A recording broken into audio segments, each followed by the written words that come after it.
এটা হলো তালোয়ার খ্যাপা বাবার সমাধি। ইনি হলো 33 বছর বয়স, উনি দেহ রাখা হয়েছে।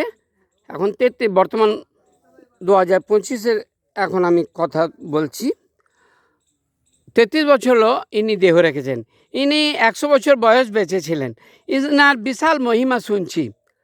তা এই যে একটা জবা ফুল দেখছেন, যতই চরমর চরমর করে রোদ হোক, পাতি জবা দেখেছি, এখন নয় পঞ্চমুখী আছে, তা জবা ফুলটা টাটকা তাজা মনে হচ্ছে যেন এইমাত্র গাছ থেকে তুলে আনলাম।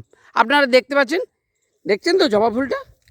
এই যে এই যে এই যে এই যে দেখতে পেলেন, ত্রিশূলের মধ্যে গাড়া আছে কিন্তু। ধন্যবাদ। তা এটা জবা ফুল, তো এনার বিশাল মহিমা। এখানে নাকি 2-3 হাজার লোকের মহোৎসব হয় 10ই ভাদ্র। তাই আপনাদের সকলের উপস্থিতি ও সকলের সহযোগিতা একান্তভাবে কামনা করি। গ্রাম তালোয়া, জেলা মুর্শিদাবাদ, আর থানা হচ্ছে বড়োয়া থানা, আর পোস্ট হচ্ছে বিপ্রশেখর, পশ্চিমবঙ্গ, ওয়েস্ট বেঙ্গল। ধন্যবাদ। তা ইনাকে যারা বিশ্বাস করেন তাদের নাকি অনেক রোগবালাই ঠিক হয়ে গেছে। ইনি ক্যান্সার পর্যন্ত ঠিক করে দিয়েছেন। ঠিক আছে, তাই বলছি ইনার অটুট কৃপা আছে, ইনাকে দয়া করে কেউ অবহেলা করবেন না।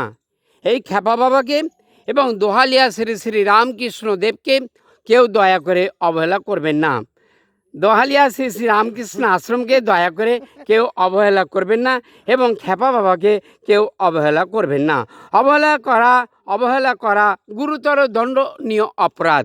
ধন্যবাদ। খবরটি আপনাদের ভালো লাগলে লাইক করবেন, শেয়ার করবেন, সাবস্ক্রাইব করবেন। আমার যদি কোনো কিছু বলা ভুল ত্রুটি থাকে, পৃথিবীর সমস্ত মানুষ আমাকে ক্ষমা করবেন। ধন্যবাদ। Good afternoon. জয় হিন্দ, জয় ভারত, জয় শ্রীরাম।